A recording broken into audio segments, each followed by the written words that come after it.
นี่คือน้ำปรุงบ้านตะงอยอำเภอตะงอยเนี่ย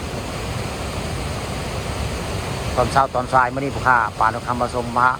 พาผสมน้ำปรุงบ้านตะงอยอำเภอตะงอยได้มื่อนี้หน้าฮ้อนกับผ่านไปแล้วพี่น้องฝนตกเมื่อวานเนี่ยวันที่19เมื่อวานนี้ฝนตกแห้งในเมื่อวานนี้ไปงานผ้าป่าบ้านอาตาลฝนตกรอบบ่ายพี่น้องมื่อนี้ตอนเช้ามื่อนี้วันที่20มื่อนี้มาบริเวณฝ่ายน้ำล้นบ้านตะงอยอำเภอตะงอยได้มีคนมาปิดเบ็ดขังฝนมีเพื่อนกันนั่งปิดเบ็ดขังผู้ได้ขังทางบ้านตะงอยมีคนต้องปิดเบ็ดมีผู้ชายคนนั้น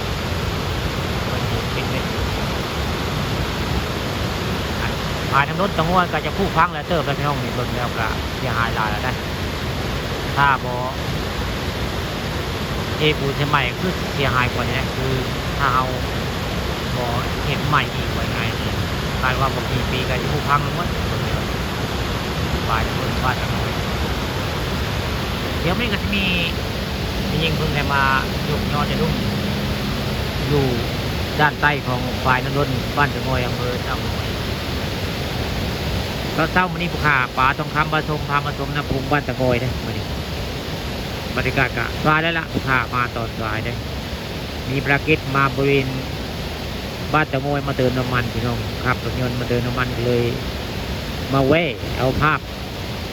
กระเจ้ายกยอไปดุ้งในฝ่ายน้ำล้นบ้านตะงอยไม้บึงไม้ชมเจ้าก็จะได้บ่ได้ได้บึงเก็บได้หรือบ่ได้เนาะเจ้ายอเนี่ย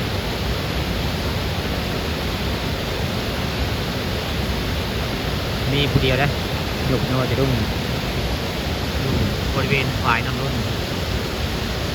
บ้านตะงอยทั้งหน้าก็เป็นสะพานเลยนั่นคือสะพานที่ตะเก่าได้สะพานเฮิงได้สะพานเนี่ยสะพานบ้านตะงอยนานนะสร้างนานแล้วสะพานน้ำกับโบราณปัจจัยนะน้ำกับโบราณปัจจัยพอดียากพอดีดิ้นไปง่ายคนฮอตกับมาได้คือเก่าพี่น้องมาดิ้นดินน้ำเป็นใดแต่ฮอตกับมาได้พี่น้องเองอยู่ทางล่างของพญาตะงอยมีน้ำตกสวยงามได้น้ำตกบ้านตะงอยหรือว่าฝ่ายน้ำล้นบ้านตะงอยเลยถ้าป่าทางคำผสมบ้านใกล้ๆเนี่ยนะบ้านอยู่ใกล้กระดังพุ่งนั่นแหละนี่น้ำพุ่งบ้านตะงอยอยู่ใกล้ขับรถมานี่ก็ใช้เวลาประมาณ10 นาทีน้องเนี่ยจากเพื่อนมานี่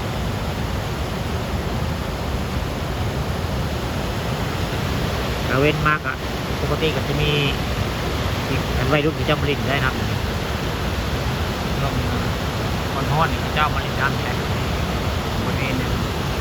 ฝ่ายน้ำล้นบ้านตะงอยน้ำก็อยากพุ่นได้ฝนต้องแห้งเมื่อวานนี้พี่น้องน้ำอยากพุ่นได้อันน้ำพุงบ้านตะงอย